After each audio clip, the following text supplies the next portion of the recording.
Hello to the second part of today. I somehow feel I shouldn't be talking right now. I shouldn't be presenting. I'm sort of got lunch plates and when is the coffee going to arrive and that kind of stuff in my head, rather than talking to you about my research. And also after this morning, I feel I should just throw this paper away and try to find a very different language, and I will try to find a different language to talk about my research. Now, the topic of my paper and the eventual book chapter is Happiness in Chinese Socialist and Post-Socialist Discourse, RQ and the Visible Hand. And hopefully by the end of the talk you will understand what I mean by that. Now, definitely happiness is on China's agenda. It's clearly part of the visual propaganda campaign that is related to the Chinese dream or the China dream. I was just in China in April, and it's for happiness is everywhere as part of this campaign.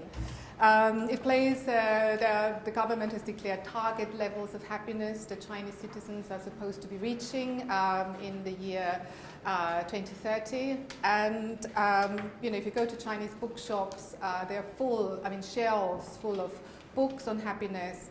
Some of them are sitting on the political shelves, the ones that I'm more interested in my research are sitting on the politics shelves, but there's also reams and meters, literally meters of bookshelves in self-help books and happiness, primarily for women, targeted at women. It seems to be particularly prominent to try to tell Chinese women how to be happy. This would be a chapter on its own. It's not my chapter. There is the peak, so apart from it has now percolated down into the bookshops, I suppose, this interest in happiness, but it started with a big interest in the newspapers. And the peak of interest in happiness as a topic in the newspapers was in 2011. But it's been building up since about the year 2000, and in the year 2011 there were in total about 9,500 articles with the word happiness, 幸福, in the title in Renmin Ribao and other core newspapers. And that was then followed by a big, very, very big television series in 2012 by CCTV, which was called 幸福调查. And then after that, it started to percolate down into the book publishing. Obviously, book publishing takes a little longer than newspaper articles. And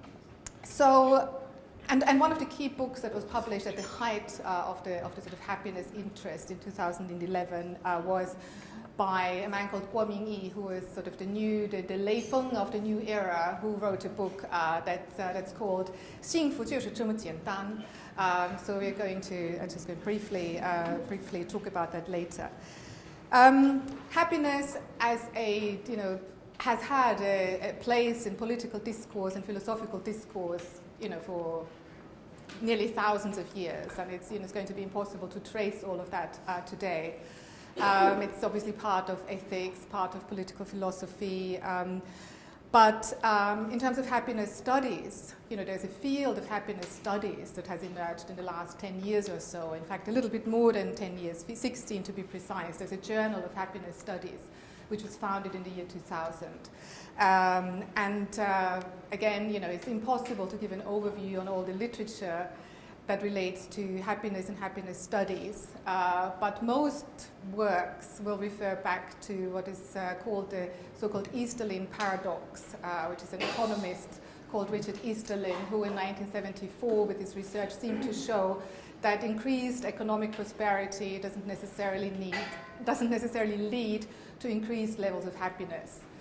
And while this has been, that was 1974, but that's been sort of lots and lots of research on this has been generated since then. And while that statement can be qualified in all sorts of ways today, there seems to be fundamentally a truth in that. And I think when we talk about China, which has most definitely seen increasing levels of prosperity and increasing levels of welfare, people lifting out of poverty, general living standards have increased more rapidly in China than they have in most other parts of the world in the last 20 years. but at the same time, the various world surveys on happiness seem to suggest that levels of happiness seem to be dropping.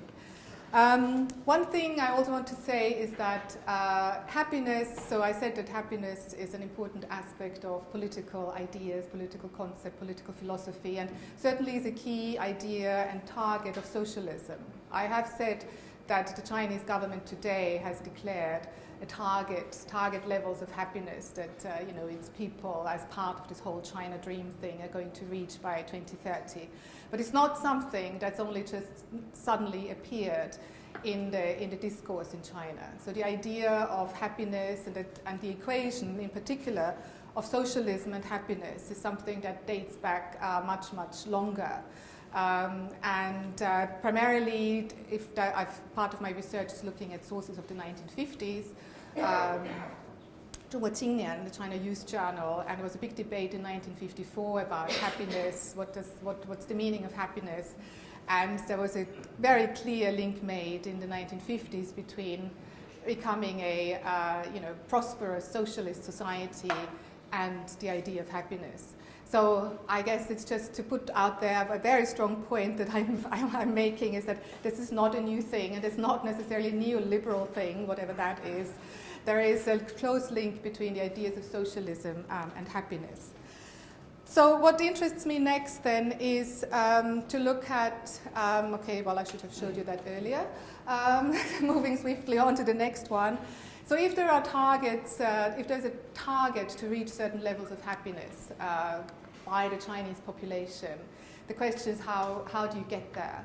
And I think, while it's important that, the improvement of welfare, of redistribution of sources, to stay with the, with sort of socialist terminology, from the beginning, that wasn't the only thing. So happiness in a socialist context was always sort of a combination of two things. On the one hand, there needs to be redistribution of wealth, but at the same time, there also is a spiritual aspect to happiness. But if there is an aim for people to move towards an increased and heightened state of happiness, how do you get there? How does that transformation take place? I guess that's what that's what I'm interested in, and sort of in my interest in psychology or psychological concepts. What is required to move from a state of unhappiness to a state of happiness, or to maximize happiness? Now, in the Chinese cultural context, obviously in a Western context, we tend to associate, when you talk about individual transformation and journeys, unhappiness, depression towards happiness, we tend to think in broadly Freudian terms. We sort of go back to that. We have the notions of conscious, unconscious, subconscious, whatever schools of psychology have developed out of Freud and might have rejected Freud. At the end of the day, they all somehow go back to that. But that's a very important distinction, very key to also what I'm trying to say, is that that didn't hold, that is not a concept that is prevalent in the Chinese in the Chinese modern sort of discourse and how individual change, psychological change, is conceptualized. So the idea of individual transformation in China, in modern China in particular, very bound up with the idea of modernization and improving yourself, was always considered as a conscious and as a social act.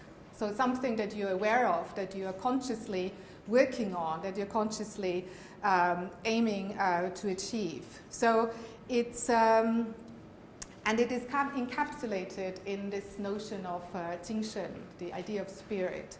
And spirit, Jingshen, is often also used to translate, all sorts of, cluster of meanings around spirituality in the English context. But actually, Jingshen, in the way that I want to talk about it today, is really something that is specific to the modern and also socialist processes of individual and social transformation. It relates to the way, I guess you can think of it as an attitude that one adopts However, it's an attitude, or it's a spirit that one adopts that requires constant self-examination. It requires introspection. It requires hard work on the part of the individual, but it requires an acute awareness of what is going on socially. So what is the distinction out there, but also specifically the idea of distinction and spirit, and particularly revolutionary spirit, as it was defined then by the socialists, is that there is an idea of what is the correct spirit. So 正确的精神. So that's very important. There's a normative aspect to 精神 in the modern Chinese conception of it. So it's not just about what in your personal situation it might be the right spirit to adopt in any particular situation, but on a social level, there is from the top down, there's sort of a decree, as it were, or an expectation, clearly articulated expectation that comes down through all sorts of different channels and of propaganda and thought reform campaigns, and obviously these days takes the form of very glossy and very shiny public service advertising, for example, as Giovanna is going to be talking about. But there's very clear what is, which 精神 you should be adopting, which one is 正确 and which one is 错误的精神. So I'm completely upsetting the order of my paper, by the way, as I go about this. But 精神, we need to talk about one particular character when we talk about 精神, and that's Lu Xun's RQ. I think everybody is familiar with RQ. It's this sort of archetypal character in Chinese culture created by Lu Xun almost exactly 100 years ago. And Lu Xun is particularly famous for a methodology, a method that he has developed, the so-called spiritual victory method. I don't know how many of you are familiar with the story of RQ.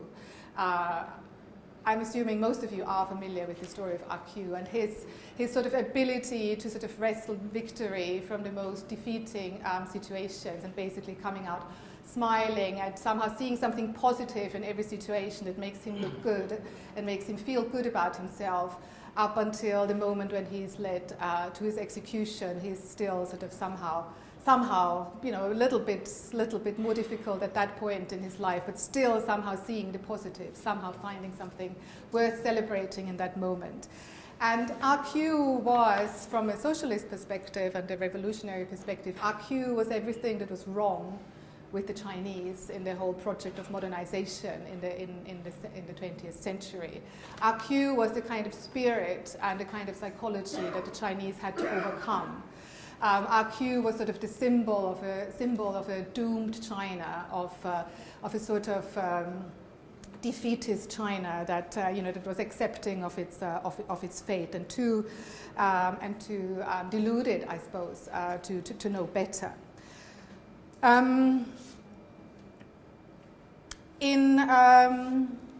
am I going to talk about next? So if we talk about, let's talk about the sources of the 1950s. And in the sources of the 1950s, that is obviously socialism, 1949 was the establishment of the People's Republic of China. So the 1950s are still capturing sort of the, at least as we have learned in our history books, is sort of the high point of, it's a good moment, the first half of the 1950s. So in Chinese history, at least we're told that was a good moment. People felt good about, about the new project and about socialism.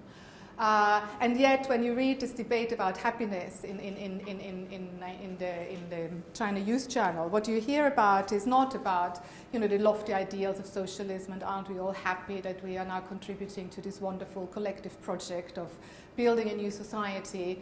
But what you're actually reading in those, they all read as letters. There's these young people they're writing in, and in fact, there's two particular case studies who kick it off, who essentially all talk about, I don't want to be contributing to this big project. All I want is I want a bit more money.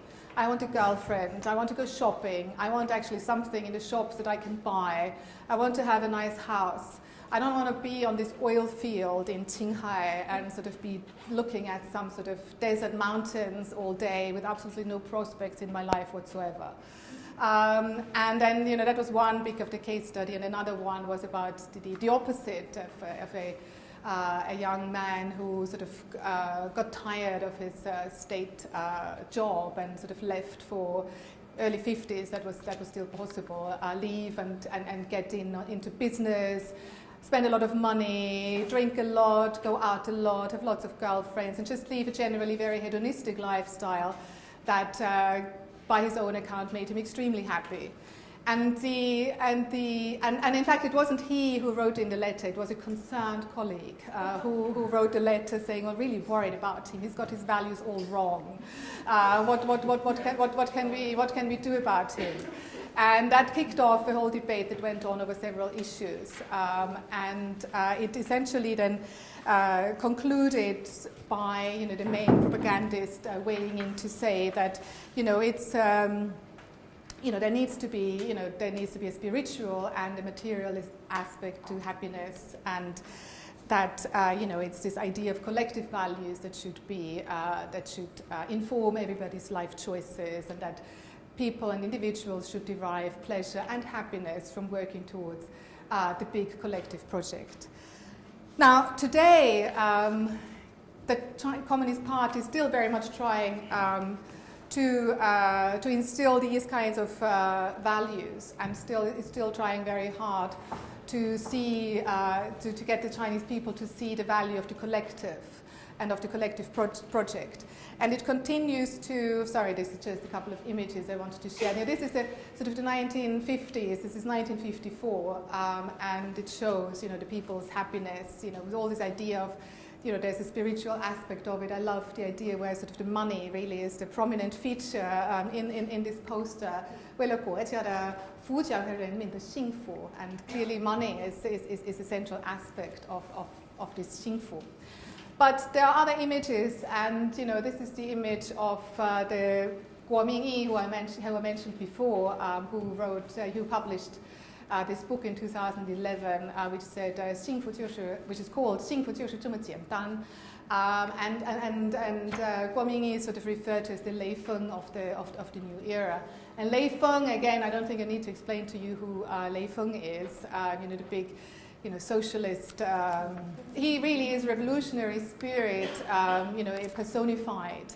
He's sort of overcoming all possible obstacles just on the basis of his spirit, and sort of the psychology that he adopts to overcome all the obstacles and to give himself to the people, to Renmin. And Guo Mingyi is a contemporary example who is, this is a typical him giving blood.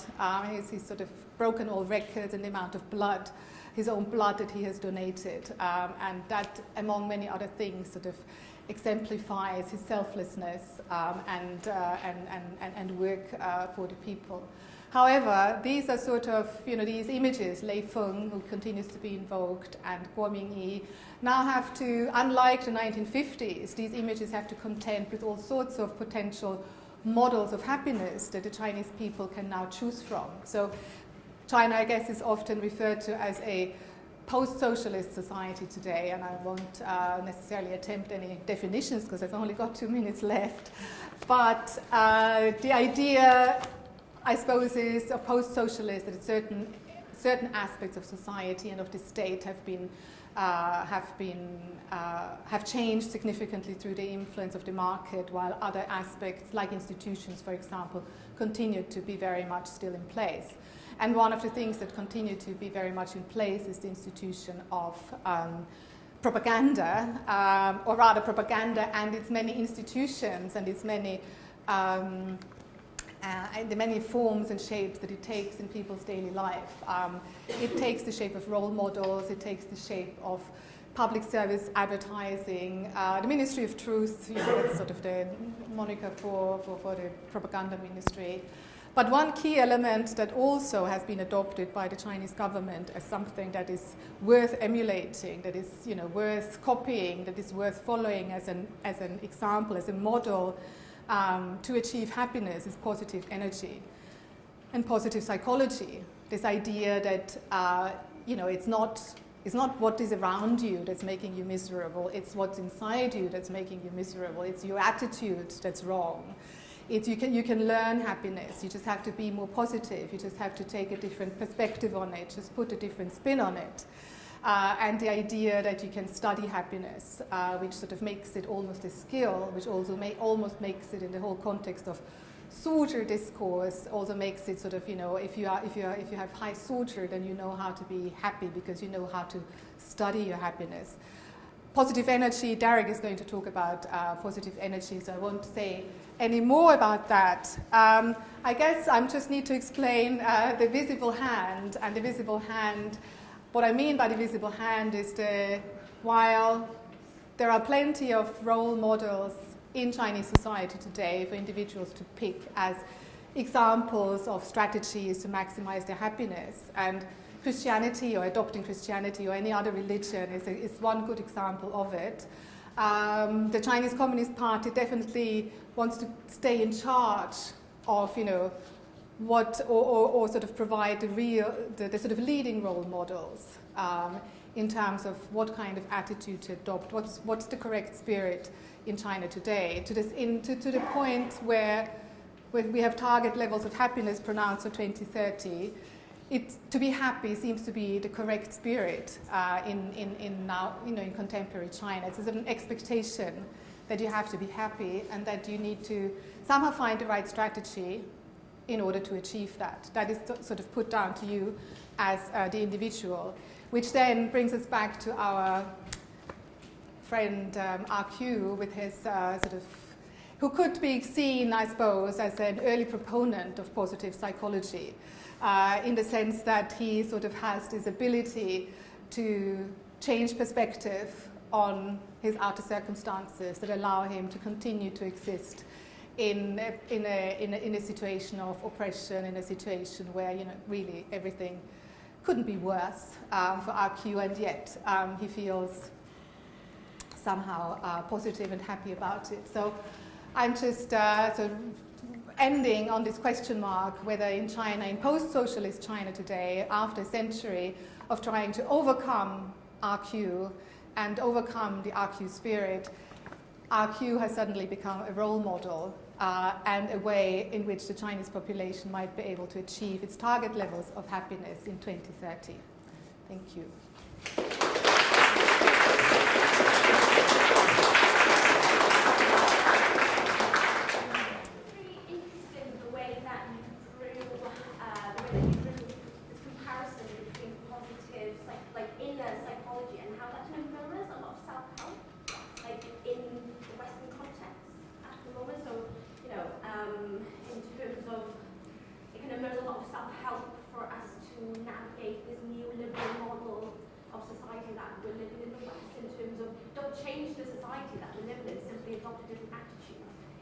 Very much echoed a lot of the self-help books. Also I think there was a book released recently about the new prophets of capitalism, and Oprah Winfrey being heralded, as the godmother to help us navigate the oppression of capitalism, which is don't change the system, simply change our attitudes. So keep the system chugging along. We just need to change the way that we view oppression. So I just thought it was really interesting the way that the ideas that you outlined almost mirrors a lot of Western attitudes that we have, that we are trying to adopt in help us to cope with kind of structural oppression. I don't know, that's more of a comment than a question. I just wanted to put it on. Yeah, there is might be quite a long-winded answer to it that I shall not give. But essentially, I guess what my point is that that's absolutely right, what the observation. And I think a lot of the time it is then interpreted as though China, that's just another sign, therefore, how China is adopting all this, is tapping into all this, how China is a neoliberal society and how, it's all the same pressures. And I guess the point that I try to make is, in a slightly longer version of this, is that it's a key element of this idea of the spirit, and the correct spirit is a very long concept that's been around for about 100 years, and actually it's got a lot to do with the way psychological approaches in the West are changing in the way that sort of our sort of psychoanalytical, the Freudian sort of school in a way, and the behaviorist school are sort of so there's and the behaviorist sort of school has been much more prominent in China and in socialist societies. I mean, that's really where it took off. And in the West, mostly that was used in advertising, actually, these sorts of thoughts and concepts.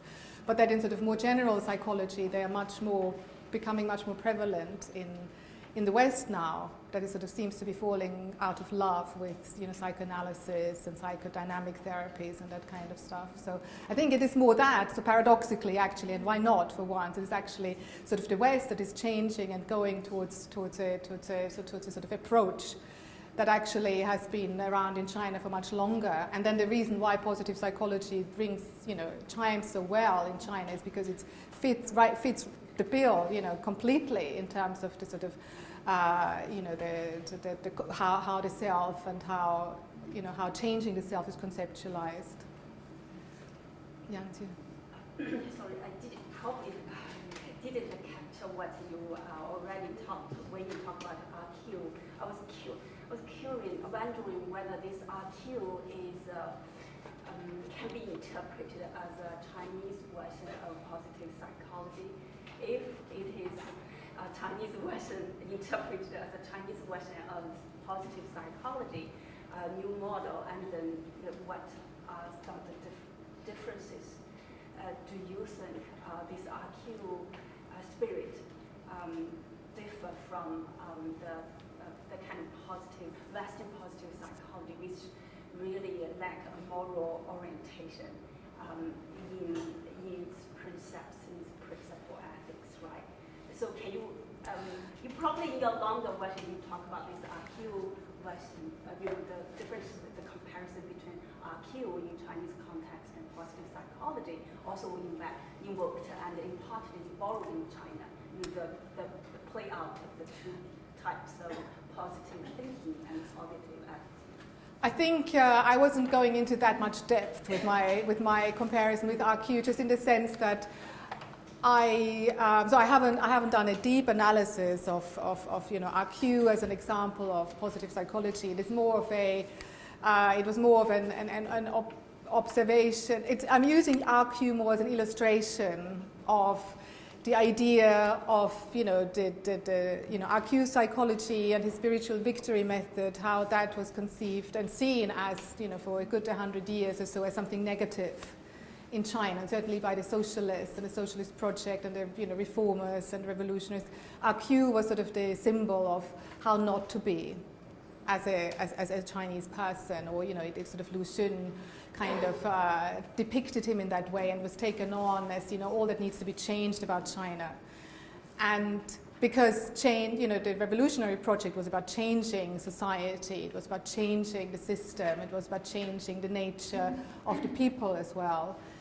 And I guess all I was trying to say is that as as China moves from a sort of socialist into the post-socialist state, where we suddenly seem to be encountering a paradoxical situation where RQ suddenly, and RQ's way of seeing the world around him, is not considered to be quite as absurd as it used to be.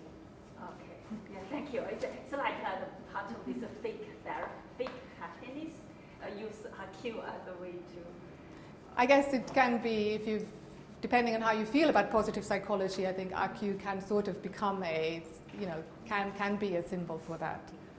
Thank you. Question from Felicia, and then I think we need to stop because we've got another couple of minutes. Okay. So the questions will be short.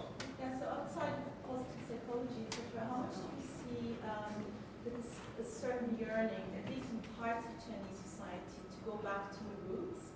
So I think I've seen a little bit of this, there's a lot of stress and a lot of unhappiness, but maybe it comes out of this disconnected modern life where we lost our identity, we don't even know who we are. And a lot of search, a little bit, looking to the past, looking at Confucianism, even Taoism, Chinese philosophy, ideas of harmony, I mean, beyond the propaganda of the Communist Party and looking to the past maybe to find some sort of happiness or identity or balance? Well, I think one of the things that is I think difficult probably I think for contemporary Chinese to identify is what actually are their roots. Because I think especially and it's also very difficult to completely separate off propaganda and what do the people really think. I don't think that dichotomy necessarily exists, because that is not to say that everybody agrees with what is fed down in terms of propaganda, but at the same time I think it's also really wrong to think that propaganda is by default rejected. Because the Communist Party has been incredibly adept, and probably one of the best things one of the things it is best at is in fact tapping into all sorts of sentiments that as they emerge from the population, from groups of society, and kind of adopt some of that discourse and then sort of feed it back in a loop. So I think it's very difficult to really distinguish. But in terms of roots, certainly what in the official discourse, there's a lot of tapping into Confucianism, to a lesser degree Taoism, Buddhism, sort of emphasizing what is considered to be Chinese philosophical traditions and spiritual traditions, rather than, for example, Christianity, which continues to be considered a non-Chinese or an alien tradition. But I think at the same time, socialism is as much of a part of the root of Chinese, it's all mainland China, of course, Chinese society today, which gets kind of completely ignored, actually. So I think part of it is, it's very difficult to know what are actually the roots and which parts of the tradition are considered to be,